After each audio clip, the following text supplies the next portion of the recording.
She traded her last clothes for food for her child, but one human took her in and gave even more. Cold scraped through the steel alleys like a knife.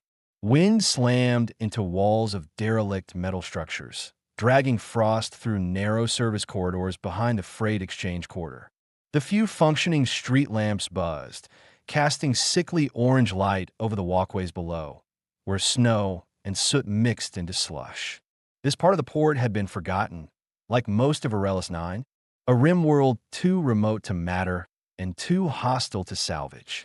And somewhere in that freezing sprawl, a woman staggered forward barefoot. Nira Veluin kept her head low. Her hair long, white, tangled, whipped against her face as gusts tore down the corridor. Her body, green-toned with hints of purple where the skin had chilled, trembled. She didn't flinch from the pain anymore. She was past that, past modesty, past pride. Her arms stayed, locked around the child pressed to her chest. Kale, for years old, half human, half Varellan. His tiny body barely moved, wrapped inside the last strip of cloth she had to give him. The only remaining part of her ceremonial body wrap, a fertility cast garment designed for display, not warmth. What she wore now barely counted as clothing. A shredded strip of silver fabric clung to her hips and chest, too thin to protect from the cold, too torn to cover much. It had once marked her as valuable, designation long since discarded. Nira had been part of the Varellan fertility program. She'd been bred, trained, optimized for carrying offspring. But once she produced a child outside of sanctioned parameters, Kale, she was sold, then abandoned. Not even returned to the system that made her. Just tossed out. Now, she was just another starving mother on a failed colony. Kale whimpered a dry, rasping sound. His eyes fluttered half open, but didn't focus. He wasn't shivering anymore. Nira's breath hitched. She knew what that meant. She felt it in her bones. She gritted her teeth and forced herself to keep moving. A few steps more brought her to the back entrance of a trade stall, an old food vendor with crates stacked high around a rusting platform lift. A man had just stepped out, setting down a crate marked for disposal. She stepped forward slowly. Her voice cracked. "Please, he's starving." The vendor glanced over, then sneered. "Not my problem." She let the last strip of her wrap fall from her shoulder. "Take it. Just give us something to eat." He paused, looked her over, her exposed form, her sunken features, the limp boy in her arms. He bent, rummaged through one of the bins, and tossed a dented ration tin to the ground. "Rotten paste. Not even worth scanning. Take it and leave." She bent slowly. Her knees popped as she crouched. She picked up the can, cradled Kale tighter, and turned away. No words, no gratitude, nothing left to give. She took 3 more steps. Her legs stopped responding. She leaned into the wall beside a service bay, her back pressed to cold alloy. Her breathing grew shallow. The wind howled past. Kale coughed once, then went quiet again. She looked down at him. His tiny hands had turned pale. "Please," she whispered, voice hoarse. "Don't let him die." And then she blacked out. Jonas Thorne had spent the last 3 hours overhauling a defective power regulator in the bowels of his mechanic bay. It wasn't what he was trained for. He used to work in terraforming logistics back before the Union pulled out of fringe systems like this one. He had come here 3 years ago, hoping to disappear. His hands were still calloused from his last job, setting heat core sequences on the Tyros frontier. That was before the sabotage, before the death toll, before the tribunal, before they pinned it on him. He'd stopped counting the days after his arrival on Varelis 9. Now he fixed dying engines for outlaws and smugglers. Paid in junk, not credits. He didn't talk much. Didn't want to. But when he heard the noise outside, something soft, almost like a cry, he moved toward the door. Quietly, just in case. He hit the manual switch. The bay door opened with a hiss. Cold poured in instantly. He stepped out. She was there, slumped against the wall, curled protectively around a small figure. At first, he thought she was dead. Her skin was the wrong color for a living person. But then he saw her eyes twitch. The boy made a sound, a thin, almost voiceless sob. Jonas crouched down. They breathing? The woman opened her eyes. Her lips moved. Why, yes. He didn't ask anything else. Just unzipped his jacket and knelt closer. He wrapped the boy first, careful to cover his head. He could feel the cold radiating off the kid's skin. Then he looked back at the woman. She didn't resist when he lifted her. Didn't speak again. Just held onto the child with one arm and sagged against his chest with the other. He brought them inside, setting the boy down on the worn cot in the corner of the workshop. He hit the wall panel to activate the old thermal units. The floor heaters kicked on with a low hum. She tried to sit up, but collapsed again. "Lie still," he said simply. She blinked at him, trying to understand.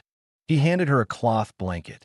She didn't reach for it, so he draped it over her shoulders himself. "What's your name?" he asked. "Nira." Her voice was flat, dry. "His name is Kale." Jonas turned away and opened the overhead cabinet, pulled down a ration brick, and dropped it into a boiling pot of water on the heating coil. The smell of protein paste began to fill the air. Minutes passed. She finally spoke again. "Why help us?" He glanced at her. "Because you look like someone who needed it. That's all." Jonas shrugged. "Good enough for me." He offered the first bowl to Kale, who couldn't lift his head. Jonas helped him eat, small spoonfuls at a time. The boy finally opened his eyes fully, just once, and looked at his mother. "Mama, warm now?" Nira covered her mouth. Her hand shook. She nodded. "Yes, baby. We're safe. Just rest." After the boy fell asleep, she sat on the edge of the cot. Jonas moved to leave, but she stopped him. She stood, slowly, still barely clothed under the blanket. She faced him directly.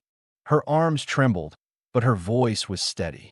"I'll warm your bed tonight, if that's the price. I don't care. Just let us stay." Jonas didn't move. Then he took the blanket that had slipped down her shoulder and he pulled it gently back into place. "You don't owe me anything." He walked away. She stared after him. It didn't feel like kindness. Not really. It felt like being treated like a person.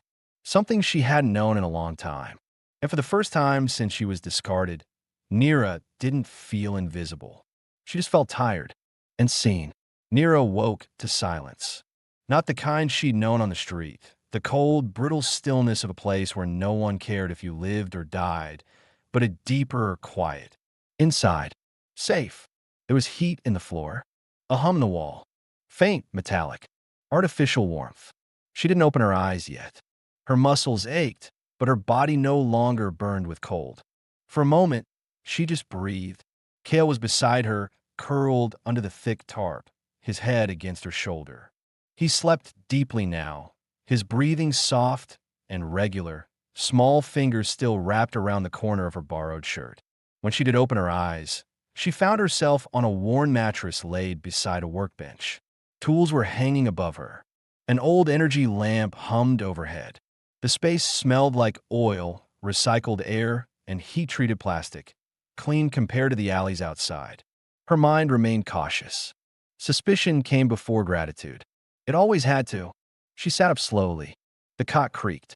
Kale didn't stir. Across the room, Jonas was seated on a crate, elbows on his knees, watching the burner on the hot plate. The nutrient pot was steaming again. He didn't speak. Neither did she. Instead, she studied him carefully. He was already wearing a fresh shirt over his work clothes. His hands were calloused and marked by old scars, some burn lines, a few knife grazes. His jaw looked like it hadn't seen a razor in a week, and there were deep lines under his eyes. Not fatigue, something older, something more permanent. The kind of weight people don't talk about. He looked up once, met her gaze briefly, then went back to the burner. No questions, no demands. It unsettled her more than cruelty would have. She cleared her throat. "You really don't want anything?" He didn't answer right away. Then, "You already gave enough." Kept the kid alive. She looked down at Kale. Jonas stood, pulled a tin bowl from a rack, and ladled some of the warm paste into it. He set it down on the workbench near her. "It's not much, but it's better hot." She reached for it without a word. Her hands were steadier now. She blew on the surface and took a slow bite. Jonas sat again, further back this time. Not close, not threatening. After a moment, she asked quietly, "You live here alone?" "Yeah." "Why?" His jaw moved, like he was grinding something down before it left his mouth. Did a job. Someone died. Union wanted someone to blame. I had a choice, rot in a cell or vanish to the edge of nowhere. So I vanished. She studied him again. You used to be someone important. He snorted. I used to wear cleaner clothes. Silence again. But this time it wasn't cold. Nira looked at her son. He was still breathing. Still warm. Her shoulders sank with something like relief. Then she asked the question that had been clawing in the back of her mind. You know they'll come for me. Jonas looked up. Who, he asked. The ones who left me in the port. The ones who think they still own me. Slavers. Fertility traffickers. Doesn't matter what you call them. If they find out I'm alive and taken in, they'll come. Jonas didn't move. He didn't flinch. He just absorbed the words. You were property? He asked. I was bred, labeled, assigned, then discarded when I had kale without permission. They said I was tainted, no use to the caste anymore. And the boy's father? She shook her head. Dead, long before Kale was born. A dock worker, kind man, too kind to survive. Jonas nodded, slow and even. He stood and went to the wall panel. A flick of a switch activated the bay's security shields. Basic motion sensors linked to a silent alert beacon. Not much, but enough to know if someone came sniffing around. You should rest again, he said. That kid's going to need you strong. She didn't thank him. Not with words. Not yet. But she pulled Kale tighter, tucked the tarp around both of them, and for the first time in years, let her eyes close without fear. She woke again a few hours later to the sound of Kale speaking. Mama, his voice was soft, weak but clearer. Is this a real bed? Her throat tightened. She nodded. It is, baby. Are we going to live here now? He asked. She glanced at Jonas, who was standing near the bay door, back turned, working on a fusion tool. I don't know, she said honestly, but we're not outside anymore. Kale blinked at the ceiling. I like him. Yeah, she asked. He nodded, curling into her side again. He doesn't smell mean. Jonas smirked faintly at that, but didn't turn around. That night, as the lights dimmed automatically, Nira sat up once more. She walked barefoot across the floor, the oversized shirt hanging loosely around her thighs. She stopped at the edge of the cot Jonas had set up across the room. He looked up. I still don't understand why you're helping me. You don't need to, he said. She hesitated. What if I wanted to give something back? Jonas leaned forward, elbows on his knees. Then start by not offering yourself like you're still owned. You're not. A long silence hung between them. Then she said, It's hard to believe that. You'll get there, he said. She looked down, then nodded, and turned away. This time, when she lay down next to Kale, she didn't wrap herself in defense. She just breathed. No collars, no trades, no threats. Just silence, warmth, and the faint sound of someone else still moving through the dark. Someone who had every reason not to care, but chose to anyway. It wasn't safety. Not yet, but it was a start. The third morning came with wind pressing against the bay doors, heavy and constant, as if the storm outside had finally grown impatient. Inside, the temperature held steady. The power lines Jonas had patched weeks ago still held. Nira woke before Kale. She moved slowly, standing at the edge of the workbench, studying her reflection in the polished metal panel near the sink. What little of her she recognized. Her cheeks were no longer blue from cold, but pale green again. Her hair was cleaner now, though still tangled. Jonas had set out a basin and a rag the night before without saying a word. She'd used it. Jonas was already up, working on a damaged fusion coil from a drop hauler engine. He didn't turn when she walked over. You always start this early? He nodded, hands deep inside the housing, tools clinking. No one else here to do it. Nira folded her arms. What happens when the supplies run out? I repurpose old tech. Scrap what doesn't work. I keep it going. She looked around. The place was holding together, barely. But something about the way he spoke made her pause. You're not planning to stay here forever, are you? Jonas didn't answer immediately. Then he stood and faced her. I didn't plan to survive this long. So, I'm making it up as I go. There was no bitterness in his voice, just fact. Nira nodded slowly. Me too. From across the room, Kale's voice broke the silence. Mama. She turned fast. I'm here. He sat up, rubbing his eyes. Can I eat the hot food again? Her chest tightened. That question would have broken her 2 days ago. Now it just felt new. Yes, love. We'll warm some up. Jonas brought over a tin. He can eat on the cot. You too. Nira accepted the food. Her movements were more confident now, though still careful. Kale took small bites, then looked up at Jonas between mouthfuls. Are you a robot? Jonas blinked. No. Kale tilted his head. You don't talk a lot. Robots don't talk a lot. Jonas crouched beside the cot. I'm just a quiet human. Kale leaned toward him and whispered, You have good food for not being a robot. Jonas smiled, small, brief. Thanks, kid. Nira watched that exchange closely. It wasn't just kindness, it was normal. And that felt strange. When Kale finished eating, Jonas went back to his tools. Nira joined him, watching his movements. You could have sent us away by now, she said. I still might, he replied. She waited for a trace of sarcasm, but there wasn't any. He meant it plainly. You're not a bad liar, she said. But you're not a good one either. Jonas glanced sideways. You still think I've got some angle? She hesitated. No. I've spent a long time around people who did.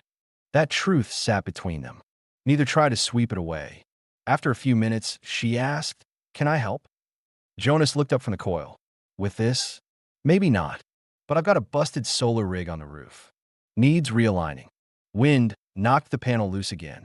If it doesn't catch light soon, the reserve tanks will dry out. Nira nodded. I'll do it. You sure? She gave him a look. I was raised in a breeding enclave, not in a cage. I learned how to climb before I learned how to kneel. That answer gave him pause. Then he stood and led her to the service ladder at the side of the bay. Outside, the wind hit hard. Nira pulled the jacket Jonas had given her tighter. She squinted up at the roof. The panels weren't shattered, but they'd shifted, one corner hanging loose. The bolts had come unthreaded from vibration. She climbed. The cold bit through her clothing again, but she gritted her teeth. The rooftop was narrow, but familiar in a way. Being up high made her feel less boxed in. She reached the panel, adjusted it, and used the wrench Jonas had handed her to refit the mount. The wind shoved at her back once, hard enough to make her slide, but she caught herself. From below, Jonas called out, You okay? I'm not the one who installed this junk, she shouted back. She secured the final bolt, made sure the panel locked into angle, and climbed down. Her fingers were raw, knuckles bleeding slightly. She didn't care. Jonas handed her a thermal patch. She took it without speaking, pressed it to her skin, and hissed at the sting. You're stubborn, he said. You're slow, she shot back. Then, quietly, Thank you for letting me do something. Jonas nodded once. Doing things keeps us sane. As they walked back inside, a quiet beep echoed from the wall panel. Jonas's face changed, sharp now, alert. What is it? She asked. Perimeter sensor. He moved to the console. A fuzzy image popped up on the screen. Someone moving near the far end of the alley. Not random. Not good. Jonas shut it down fast. Could be patrol. Could be worse. Nira's breath caught. They're looking. Maybe. You sure they come back this soon? She shook her head. If they track my ID tag, maybe. They'll want to recover the asset. Kale especially. Jonas stepped closer. You still tagged? She reached under her collarbone and pulled out a thin, faded scar. Not anymore. I burned it out with a rusted plasma cutter 2 years ago. But Kale. Jonas turned toward the boy. Where? Nira moved to her son, gently felt behind his left ear. There, just under the skin. A tiny lump. Jonas grabbed his medkit and a scanning tool, flicked it on. A faint signal pulsed on the reader. Low range, weak, but active. They embedded him. Can you disable it? She asked. I can cut it out. Her eyes sharpened. Will it hurt? Less than what happens if we don't. Nira hesitated for 1 second, then nodded. Do it. They set Kale down on the workbench. He didn't cry. He didn't even ask what was happening. Just looked at his mother and said, Is this like the bad people's place? Nira cupped his face. No, this is the place where we stop them from finding us again. He didn't look away. Okay. Jonas worked fast. Local anesthetic. Clean incision. The transponder bead came out with a tiny snap and a drop of blood. He crushed the device under a bolt wrench, then wrapped the cut in a sterile seal. Kale exhaled, blinked twice, and then said, "I'm still brave, right?" Jonas nodded. Braver than most grown men. That night, none of them slept. And when Nira lay down beside Kale again, she didn't ask Jonas what would happen next. Because now they were all part of it. This wasn't charity anymore. It was alliance. And soon, it would become survival. The next day broke gray and silent. Snow had stopped falling, but the air outside was still, unnaturally still. No wind, no engine noise, just the deep, pressurized hum of Aurelius Nine's decaying atmosphere bleeding against the walls of the mechanic bay. Jonas was up early. He hadn't slept much, none of them had. After disabling the locator chip in Kale's neck, he'd spent hours watching the sensor feed on the old monitor, tracking faint motion near the edge of the settlement. He hadn't told Nira everything, but he knew the signs. He'd seen slavers before, the way they moved in pairs, the long pauses, the scans that didn't set off alarms but swept slow and wide. They weren't just looking for her. They were narrowing in.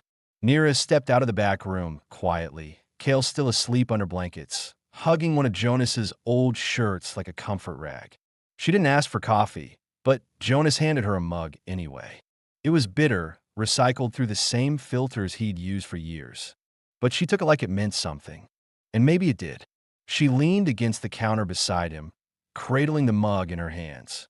Her sleeves were rolled to the elbows, revealing faint scars, some surgical, some from impact or restraints. She didn't hide them anymore. "They're coming soon, aren't they?" she said, voice calm. Jonas nodded. "Yeah, they're close. They're not kicking doors yet, but they're sweeping for heat signatures." Nira didn't look panicked. She just sipped the drink and stared at the metal floor.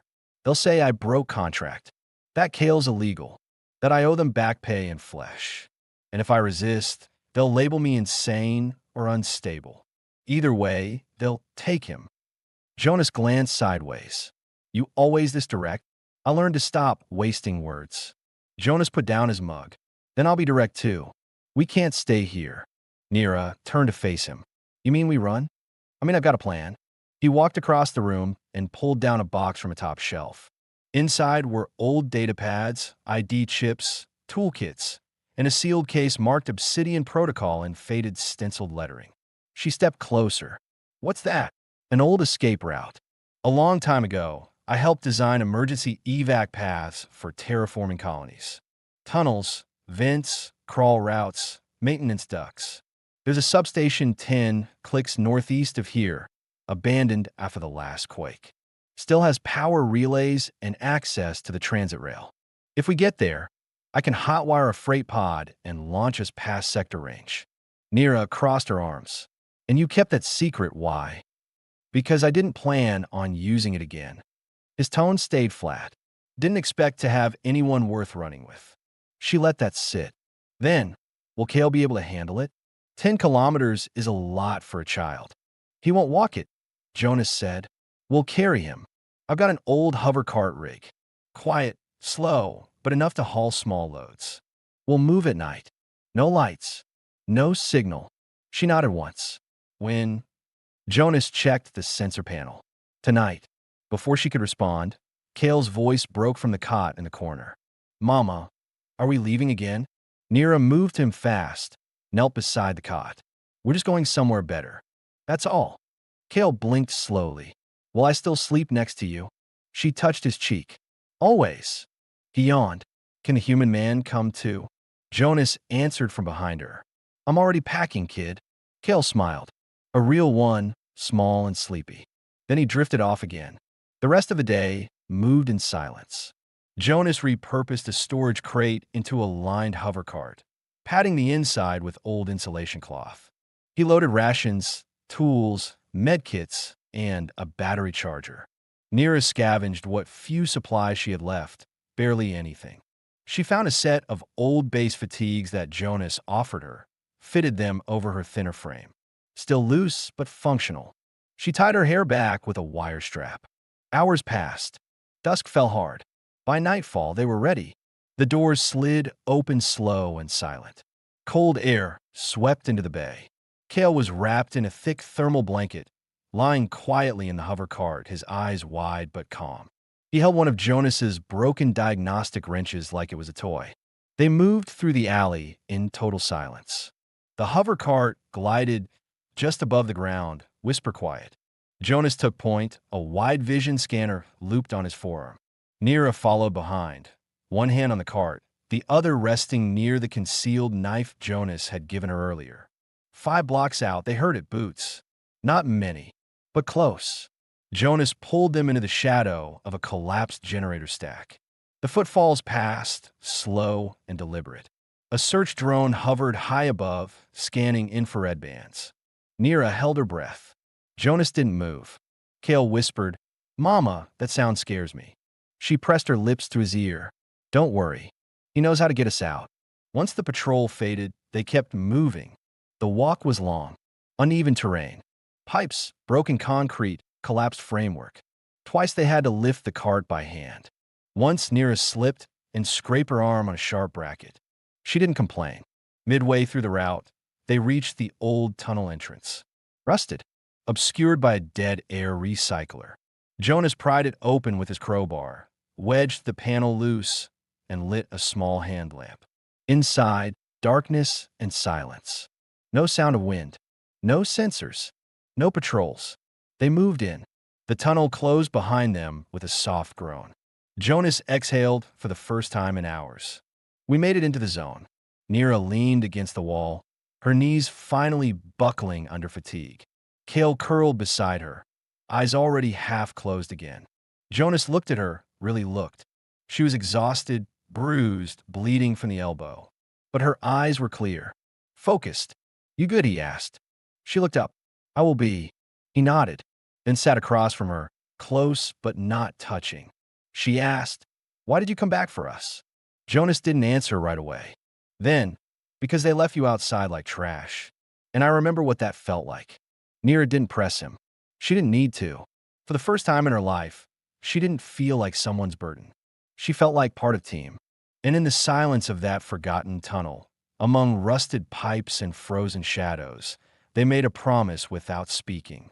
They were going to survive this, together. The tunnel air was thick, stagnant, stale, layered with decades of dust and the faint tang of oxidized metal. Each footstep echoed, just slightly, muted by the narrowness of the corridor. Pipes ran along the ceiling, some cracked, others dripping condensation. The deeper they moved, the darker it got. Jonas led the way with a shoulder-mounted light fixed to his jacket, its beam tight and white. His grip on the hovercart's front rail was steady. Behind him, Nira kept a hand near the rear of the cart, her eyes flicking between Kale's curled form and the shadows creeping around them. She said nothing, but her posture had changed. She wasn't just alert, she was ready. She hadn't flinched since they entered the tunnel. No hesitation, no panic, only one goal: keep her child alive. Jonas had seen that look before. On combat medics, on frontline volunteers. The moment when fear evaporates and survival takes over. Kale, for his part, had grown quieter. He wasn't asleep, but he didn't speak much. Occasionally, he reached out to touch the wall as they passed, small fingers brushing rusted metal, the curiosity of a child forcing its way through fatigue. They passed under a collapsed ceiling brace. Jonas slowed, crouched, checked structural load with a pressure gauge. It was stable, barely. They slipped under one at a time. "How much farther?" Nira asked, her voice low, tight. "About 2 clicks," Jonas replied. "We'll hit an old ventilation shaft junction soon. From there, the substation's a straight line. And after that, power node, cargo elevator. If it still runs, we could descend to rail level. If it doesn't, we climb." She nodded. "We'll make it." He glanced at her. "That confidence new?" "No," she said. "I just never had anyone to share it with before." They pressed on. At the next junction, Jonas stopped. The tunnel forked. Left led into a maintenance route. Narrow, cleaner. Right descended into darkness with a faint whirring noise at the edge of hearing. He checked his pad.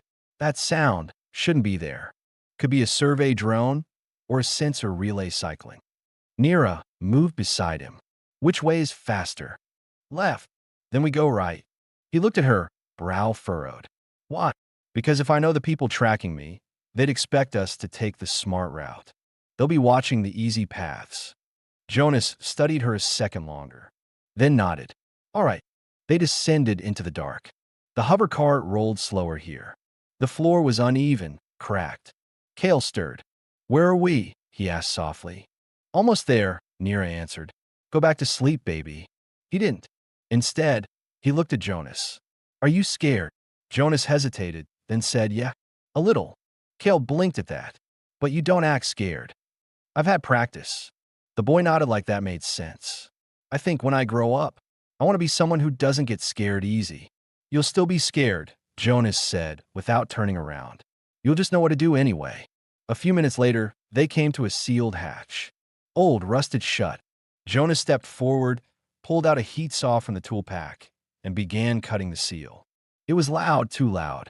Nira pulled Kale from the cart and held him close, shielding his ears. Her eyes locked on the tunnel behind them. She didn't blink, didn't breathe. Jonas finished the cut and pried the door open. The substation chamber beyond was vast, an old relay hub full of dead screens and power conduits humming faintly from backup cells. They moved inside and closed the hatch behind them. Inside, it was warmer. Not by much, but enough. Nira set Kale down near an old console and wrapped him in blankets. The boy curled up immediately. His eyes stayed on Jonas as the man walked the perimeter, checking for breaches. When Jonas returned, Nira was standing near a disconnected conduit, warming her hands. She looked over. You're good at this. Moving, hiding, protecting. Not always, he said. You lost people. He didn't answer. She stepped closer. You don't have to tell me, but I need to understand. Why are you really helping us? Jonas looked at her. Because years ago, I was supposed to evacuate a terraforming crew off Gorsha Prime. They trusted me. They waited too long. And when the quakes hit, I was the only one who made it out. He paused. And for the last 5 years, I've been looking for a reason to believe I'm not the man who ran. Nira didn't flinch. You're not. Jonas looked away. You don't know that. I know what kind of man would have left me in the street that night, she said. And you weren't him. A long silence. Then she stepped even closer. I'm not offering you payment. Not a bargain. Not a thank you. I didn't ask. I know. That's why I want to do it. She touched his hand. Gently. No pressure. No expectation. Just connection. Jonas didn't pull away. Outside, something shifted deep in the pipes. Jonas's head snapped toward the wall. Nira followed his eyes. What is it? He moved to the console and activated the emergency channel. Static. Then a pulse. Then a voice, faint, garbled. Pursuit. Sector clearance issued. Illegal transport flagged. Jonas's face darkened. They know we're on the move. Nira clenched her jaw. Then we move faster. Jonas opened the hatch to the maintenance shaft.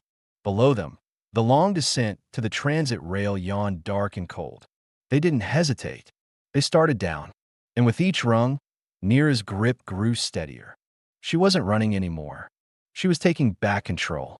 The descent into the maintenance shaft was slow, silent, and cold. Jonas went first, his boots steady on the rusted rungs, shoulder lamp flickering down into the dark. Below him, the shaft extended for hundreds of meters, cut deep beneath the trade district during the first phase of Varellus 9's settlement expansion. It had long since been abandoned. Nira came next. Kale strapped to her chest with a salvage harness Jonas had modified hours earlier. The boy was quiet but alert, arms wrapped tight around his mother's neck. He didn't cry. He didn't ask how much farther. He just held on. Jonas's voice echoed faintly upward. Don't shift too much. There's a junction coming. Narrow landing. One at a time. He reached it first. An old maintenance platform half buried in debris and dust. He cleared a spot, then turned to guide Nira's footing as she stepped off the last rung. They both exhaled. The room was nothing but steel and shadows. A single service light flickered overhead. Ventilation fans groaned in the distance. They were getting close. Beneath this level lay the freight platform, once used to load off-world materials on a colony-bound rails. Jonas brushed dust from an access panel and began prying it open. Nira stood beside him, arms around Kale. He glanced back at her. You all right? She nodded. I've carried heavier. Not what I meant. I know. He held her gaze a moment longer, then returned to work. It took 6 minutes to reroute power to the elevator access node. The ancient system stuttered once, groaned twice, then hummed to life. Faint blue glow. Rails engaging. Jonas allowed himself a breath. We've got one lift. It'll drop us to the platform level. After that, I can override the pod doors, if they haven't welded them shut. Nira shifted Kale to her hip and asked quietly, and if they have? Then we make a lot of noise. The lift groaned to a stop. They stepped inside. As it descended, Nira looked at Jonas again. You still don't look afraid. I am, he said, but I've already made my decision. She studied him. About what? About you. About Kale. About what I want if we make it through this. The lift shuddered and stopped. Door locks clicked. Jonas stepped out first, weapon drawn, a compact pulse driver stripped of its targeting system. Crude, short range, but functional. The freight platform stretched wide before them. Echoes bounced between empty crates and broken loading arms. No movement, no lights, but something felt wrong. He motioned for Nira to stay back. She ducked low behind a crate, covering Kale's head. Jonas moved forward, step by step. He scanned the corners, checked the shadows, until he spotted it. A drone, dead center of the platform, hovering silently, barely active. Its lights were off, but its antennae twitched. Too late. A sharp metallic click echoed across the walls. Jonas spun just as the side doors burst open. A squad of 2, armored light, faces covered. One held a compact stun baton. The other leveled a suppression rifle. Step away from a crate, the leader ordered. We're recovering stolen bioassets. Jonas didn't flinch. That's a child. That's a coded life form with breached custody protocol. The rifleman moved left, cutting off their retreat. The drone activated fully now. Recording, scanning. Jonas spoke quietly, his tone flat. You're on illegal ground. No open warrant. No zone clearance. You're operating under shadow contract. The man didn't deny it. Jonas raised his weapon, not at the guards, but at the drone. Fired once.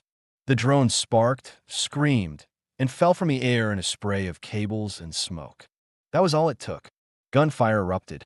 Nira threw her body over Kale, curling tightly around him as blasts hit the crates nearby. Jonas dove to the side, slid behind a column, returned fire. His weapon jolted hard in his grip, the recoil shaking his arm. One of the slavers went down, hit in the leg. The other advanced, but Jonas moved faster. He broke from cover, closed the gap, and struck the rifleman with a wrenching blow to the helmet. The man crumpled. Jonas kicked the rifle away, then yanked the comms unit from his belt and crushed it beneath his boot. Nira ran to him fast, Kale still in her arms. Is it over? For now. She looked around. More will come. I know. Jonas dropped his weapon and turned to her. Then let's not waste time. He led them across the platform to the cargo pod. The door wouldn't open. He powered up the override terminal. It sputtered, damaged. But he kept at it, cursed under his breath. Tried again. Rerouted. Waited. Then hiss, the door unlocked. The pod interior was narrow, dark but intact.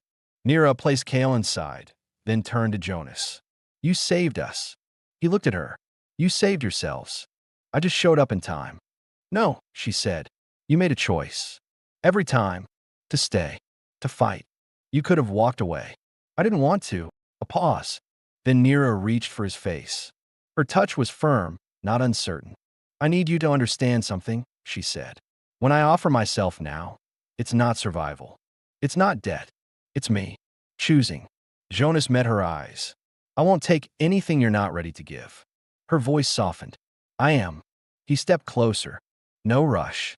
No demand. Just presence. Their lips met, slow, real, careful. Not desperate. Not urgent. Just honest. Kale stirred behind them. Are we going to live in this ship now? Nira laughed softly, forehead against Jonas's. Maybe for a while, love. Good, the boy mumbled. You both smell nice together. Jonas chuckled low. That's the weirdest compliment I've ever gotten. The pod powered up. The rail track lit ahead of them. The onboard console blinked green. It was time to leave. Nira settled in beside her son. Jonas activated the launch. As the pod accelerated into the tunnels beneath Varellus 9, the noise of the old world faded behind them. There was still risk ahead, but now they were no longer alone. The pod coasted to a stop with a low mechanical shudder. Outside, there was only silence. Jonas stood first, scanning the track ahead. The old emergency rail had delivered them to a long-forgotten maintenance outpost on the edge of the Arvin Reach, outside the jurisdiction of the Rimworld scanners, deeper than most maps still cared to list. No patrols, no signal interference, just wind, stone, and silence. He turned to Nira. She looked back, calm but uncertain. Kale stirred beneath the thermal blanket, blinking at the glow strip overhead. "Is this where we live now?" he asked, voice hoarse with sleep. Nira ran a hand over his hair. "It's where we're safe." Jonas opened the pod hatch. The air was dry but clean. The outpost beyond was crumbling, but not dead. Solar panels lined the far wall. A backup generator thrummed beneath the flooring. Someone had lived here once, likely a surveyor or early colonist, and left the place sealed behind encrypted doors. Jonas cracked the code in 15 minutes. Inside was warmth, not just physical, space to breathe. 3 rooms, a water recycler still intact, power lines untouched, a roof that held. They brought in the cart, the supplies, everything they had. Then, for the first time in days, they closed the door and didn't lock it out of fear, just necessity. Nira helped Jonas lay Kale down on a foam mattress salvaged from storage. The boy rolled over once, then drifted asleep without a word. No clinging, no trembling. When she stood up, she stayed near Jonas. He was at the console, recalibrating the solar banks, setting basic perimeter scans, nothing aggressive. Just awareness. She watched him a moment. The tension in his shoulders. The way he breathed, steady but slow. Still on edge. Still running calculations in the back of his mind. She stepped forward. "You're still waiting for the worst," she said. He looked at her. "Yeah. You don't have to." Jonas didn't answer. Nira stepped closer, placed her hands on his chest. "I was traded. Sold. Used. Then left. I know what it feels like to expect pain at the end of every quiet moment." Her voice didn't waver. "But now I want something else." "And so do you." Jonas exhaled finally. She guided his hand to her cheek. "Touch me like a man who stayed, not one who ran." He didn't move quickly. He didn't devour her. He just leaned in, forehead against hers, eyes shut, breathing her in like air after drowning. When they kissed, it wasn't hunger. It was choice, simple, deliberate, earned. He lifted her with quiet strength. She wrapped her legs around his waist. They moved to the sleeping quarters beside Kale's, closed the door. For the first time, there was no transaction, no fear, just 2 people reclaiming what had been taken from them. In the hours that followed, there were no promises spoken. None were needed. The next morning, Kale padded into the central room, dragging a blanket behind him. He climbed into Jonas's lap without asking, nestled against his chest. Jonas froze, just for a second. Then his arms wrapped around the boy without hesitation. Nira walked in moments later, her hair down, eyes soft. Kale looked up at Jonas and asked, "Can I call you something? Not just human man?" Jonas raised an eyebrow. "Like what?" The boy shrugged. "You fix mama. You fix machines. Can you fix us too?" Jonas didn't speak for a long time. Then he whispered, "I can try." Outside, the storm winds of Varellus 9 raged on, distant and hollow. But inside the outpost, inside this quiet, broken space, they had something they hadn't before. Not just survival, not just safety, home. A small, defiant future made with their own hands. And no one was going to take it from them again. 3 days passed without alarms. No patrols, no drones, no signs of pursuit. Jonas checked the perimeter system twice a day, but nothing pinged. The silence no longer felt like a threat. It felt earned. The outpost, though worn and forgotten, had started to change. It smelled different now, less like sealed metal, more like food, warm fabric, and life. Blankets hung to dry near the vents. A kettle boiled on the repurposed stove. Soft footsteps moved through the hall, small and bare. Kale laughed that morning for the first time. He had found a dusty maintenance drone under the floor panel, a spherical, half-broken thing with only one flickering eye, and declared it his pet machine. Jonas helped him rewire it. They named it Stitch. It didn't do much but roll in circles and beep. Kale followed it everywhere. Jonas was on the roof realigning the solar plates when he saw them, Nira and Kale, sitting in the open hatch, sunlight hitting their faces. Nira wore one of his old thermal vests, oversized and sleeveless. Her hair was tied back now, clean, brushed, and shining silver in the light. Kale sat cross-legged beside her, feeding Stitch scraps of protein brick. Jonas paused, just watching. He hadn't seen this version of her before. Relaxed, present, at ease in her own skin. When he climbed down the access ladder, she met him at the bottom. She touched his wrist before he could say anything and asked, "Will you walk with me?" They didn't go far, just down a narrow ridge beyond the outpost walls, toward a frozen stream that hadn't moved in years. The wind was gentle, the light soft. Nira sat on a rock, pulled her knees to her chest, and looked at him with calm eyes. "I used to think this would never happen," she said. This feeling, not running, not hiding, not apologizing for existing." Jonas sat beside her. "You don't have to explain it. I get it. I know," she whispered. "That's why I came with you. That's why I stayed." He didn't speak. He just placed his hand on hers and held it. She leaned her head against his shoulder. Her voice was quiet, thoughtful. "Do you think this could be enough?" He looked around. The cracked stream bed, the hills of stone and silence. The outpost just barely in sight. "It's not perfect," he said, "but it's real. And it's ours." She smiled, small and tired but honest. Later that night, after Kale had fallen asleep curled beside Stitch and the room was dark, Jonas lay beside her in the warm quiet. Her body pressed close, one leg tangled over his. She traced the line of a scar across his collarbone. "Do you still feel like you ran?" she asked. "No," he said. "Now I feel like I arrived." Nira didn't cry. She had done enough of that. But she held him tightly and whispered, "I've never belonged anywhere before. Not really. Until now." He kissed her hair. "Then stay." "I will," she breathed. The wind howled outside, but inside the walls of their quiet shelter, there was laughter, warmth, and rest. No alarms, no hunger, no shame. Just a man, a woman, and a child, piecing together a life, one peaceful morning at a time. They had no map, no mission, no orders to follow, only the future they chose. Together.